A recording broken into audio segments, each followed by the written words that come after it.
भारत भूमि प्राचीन काल से ही वीर प्रसूता रही है, जिसके प्रायः हर क्षेत्र में समय अनुसार वीर संतानों ने जन्म ग्रहण किया। जब मुगल शक्ति अजेय बनी हुई भारत के मानचित्र पर सर्वत्र छाई हुई थी, उस समय उसकी अजेयता की दीवार को जर्जर कर और उसके शासक को धूल चटाते हुए ओजस्वी मराठा शक्ति गौरव के नायक ने न केवल शिवनेर की पहाड़ियों पर ही बल्कि दूर दूर तक मुगल साम्राज्य के कठोर सीने पर हिंदू मराठा शक्ति के परिचायक केसरिया ध्वज को फहराया। उस महान वीर पुत्र का ही नाम छत्रपति शिवाजी अर्थात शिवाजी शाहजी राजे भोसले था, जिसके नाम को सुनकर तत्कालीन मुगल सम्राट औरंगजेब की भी रातों की नींद हराम हो जाया करती थी। आज छत्रपति शिवाजी की जयंती पर मैं आपके सामने उनकी संपूर्ण जीवनी के कुछ पहलुओं को लेकर आई हूँ। आगे बढ़ने से पहले आप मेरे चैनल को सब्सक्राइब करें और लाइक करें और शेयर करें। छत्रपति शिवाजी एक महान योद्धा और हिंदू रक्षक मराठा थे। शिवाजी उस समय वर्षों के पद दलित हिंदू समाज को एक नया रूप प्रदान किया, जब वह मुगल शक्ति से आक्रांत होकर निस्तेज सा हो चला था। ऐसे में आक्रांत और निराश हिंदू समाज के लिए एक प्रबल सहारा बनकर उभरे शिवाजी राजे भोसले। अगर वे उस समय हिंदू समाज का सहायक न बनते तो आज हमारा देव व ऋषि मुनियों का यह पावन हिंदू देश पूर्णतः मुगलिया देश ही हो गया था, जैसे कई देश हो चुके हैं। यही कारण है कि शिवाजी को महाराष्ट्र प्रांत में भगवान से किसी से भी तरह कम आदर सम्मान प्राप्त नहीं हुआ है। वे तो हिंदू गौरव के प्रतीक हैं। शिवाजी बहुमुखी प्रतिभा के धनी थे। उनके चरित्र में बहादुरी, बुद्धिमानी, शौर्यता, कुशल प्रशासक, दयालुता आदि के अनगिनत दिव्य रत्न सम्मिलित थे। उन्होंने तत्कालीन शासकों से लोहा लेने के लिए गनीमी कावा कूटनीति तैयार की थी, जिससे किसी भी विरोधी साम्राज्य पर अचानक इस तरह से आक्रमण कर दिया जाता था, उसका उसे आभास तक नहीं हो पाता था और उसे संभलने का मौका भी नहीं मिल पाता था। फिर वहां के शासक को अपनी गद्दी छोड़नी पड़ती थी। इसके लिए शिवाजी को इतिहास में हमेशा याद किया जाता है और किया जाता रहेगा। भारत माँ के वीर पुत्र, हिंदू गौरव और मराठा गौरव के संस्थापक छत्रपति वीर शिवाजी शाह भोसले का जन्म 19 फरवरी 1630 को पुणे जिले के जुन्नर गांव के शिवनेरी किले में हुआ था। शिवाजी की माता जीजाबाई बहुत ही धार्मिक प्रवृत्ति की थी, जबकि उनके पिता शाहजी राजे भोसले अहमदनगर के सुल्तान की सेना की एक सैनिक के रूप में अपने जीवन को प्रारंभ करते अपने कौशल और पुरुषार्थ के बल पर निजाम शाही शासन के अंतिम वर्षों में राजा निर्माता जैसे प्रमुख पद की भूमिका का भी निर्वहन किया था। उनकी माता जीजाबाई भगवान शिवाई की परम आधारिका थी, अतः उन्होंने अपने नवजात पुत्र का नाम भगवान शिवाई के ऊपर ही शिवा रखा था। उनकी माता अक्सर उन्हें रामायण और महाभारत संबंधी वीरों और वीरता की कथाएं सुनाया करती थी, जिन्हें शिवा बहुत ध्यान से सुनते थे।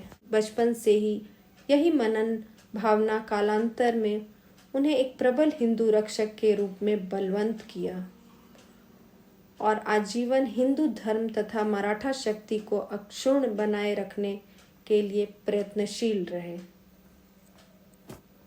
जब शाहजी भोसले 1936 में बीजापुर में नौकरी कर ली, तब उन्होंने अपने बेटे शिवा और पत्नी जीजाबाई को शिवनेरी किले की देखरेख करने वाले दादोजी केंडव के नियंत्रण में छोड़कर बीजापुर चले गए।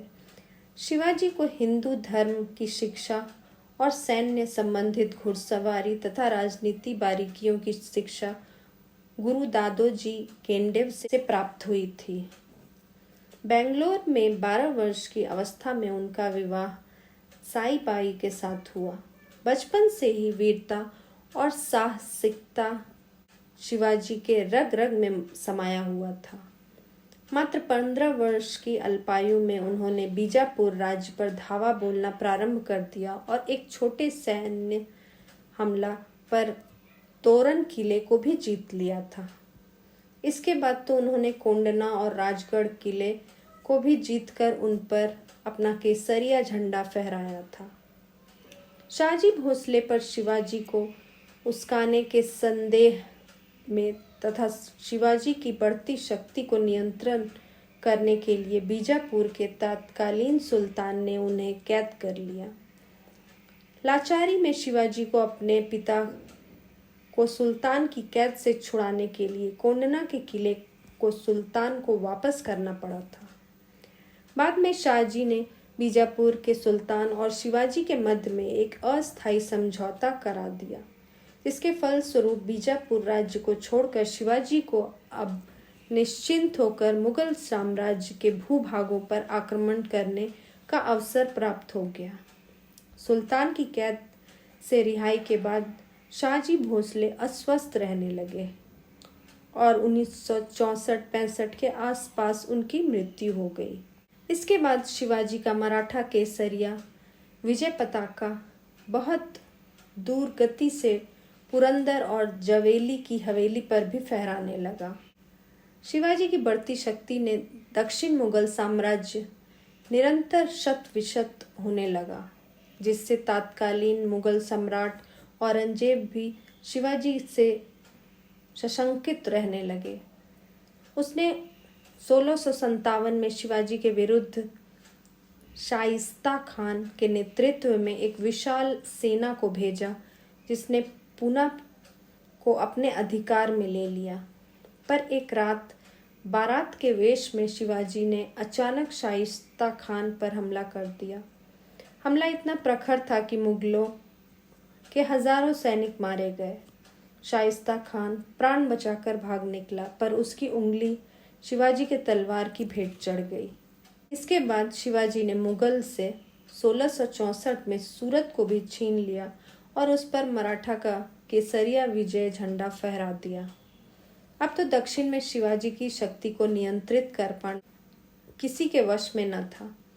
बीजापुर के सुल्तान ने 1959 में शिवाजी को जिंदा या मुर्दा लेकर आने के लिए अपने एक समर्थ सेनापति अफजल खान के नेतृत्व में एक बहुत बड़ी सेना भेजी। अफजल खान को पहले से शिवाजी की शक्ति का आभास था, अतः उसने शिवाजी को प्रत्यक्ष नहीं बल्कि कूटनीति से मारने की कोशिश की, परंतु शिवाजी भी पहले से तैयार थे और उन्होंने बड़ी ही चतुराई से अफजल खान को वहीं पे मार गिराया। फिर शिवाजी ने बीजापुर के सुल्तान पर भी आक्रमण कर उसे प्रतापगढ़ और कोल्हापुर के युद्ध में हरा दिया। बीजापुर ने उसकी सेना को बहुत से शस्त्र और हथियार मिले, इससे मराठा की सेना और ज़्यादा ताकतवर हो गई। अब औरंगजेब ने अपनी बहादुर सेनापति राजा जय सिंह और दिलेर सिंह को शिवाजी के खिलाफ भेजा। जय सिंह ने भी उन सभी किलों को जीत लिया जिनको शिवाजी ने मुगल से जीते थे और पुरंदरपुर में शिवाजी को हरा दिया। इस हार के बाद शिवाजी को मजबूरन मुगलों के साथ समझौता करना पड़ा, पर औरंगजेब ने उनके साथ विश्वासघात किया और समझौते के विपरीत शिवाजी तथा उसके पुत्र शांबाजी को आगरा के जेल में बंद कर दिया। लेकिन शिवाजी एक बार फिर अपनी चतुराई का प्रयोग करते हुए अपने बेटे के साथ आगरा के किले से भाग निकले। फिर तो शिवाजी ने नई ताकत से पुनः मुगलों के खिलाफ जंग छेड़ दी। उसके बाद औरंगजेब दोबारा शिवाजी को न छेड़ा और उन्होंने दक्षिण मराठा शक्ति को स्वतंत्र राजा मान लिया। इसके बाद सन 1674 में शिवाजी ने अपना राज्य अभिषेक करवाना चाहा, पर शिवाजी जाति के कुर्मी थे, अतः उन्हें शूद्र जाति का मानकर स्थानीय ब्राह्मणों ने उनका राज्य अभिषेक करने से साफ मना कर दिया। अतः महाराष्ट्र के बाहर से ब्राह्मणों को बुलाकर उन्हें अपना राज्य अभिषेक कराया।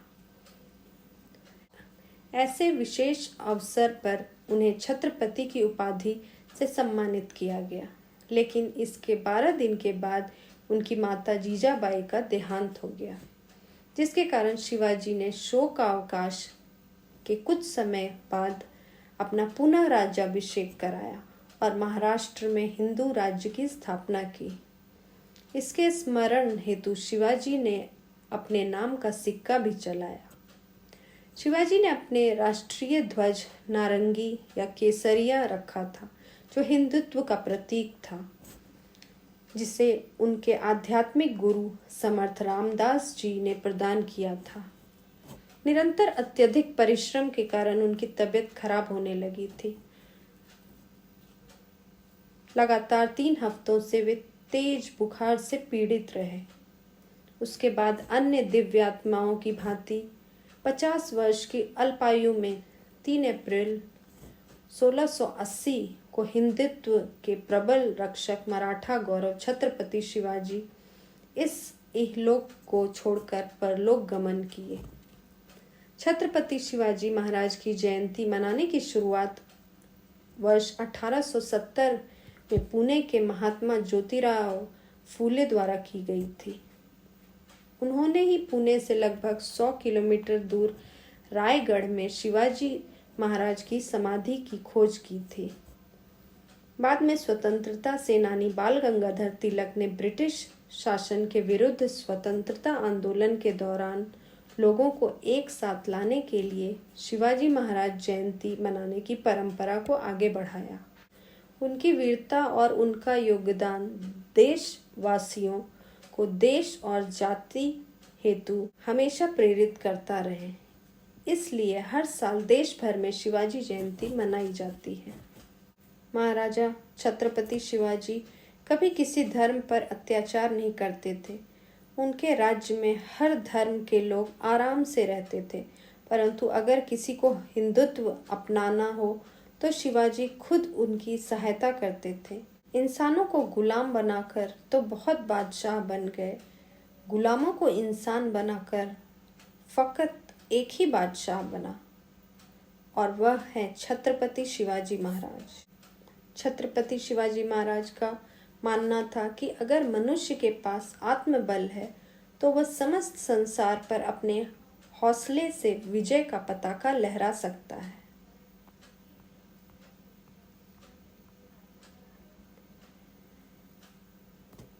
वे कहते थे कि जो इंसान समय के क्रूर चक्र में पूरी तरह से शिद्दत से अपने कामों में लगा रहता है, उस इंसान के लिए समय अपने आप ही बदल जाता है।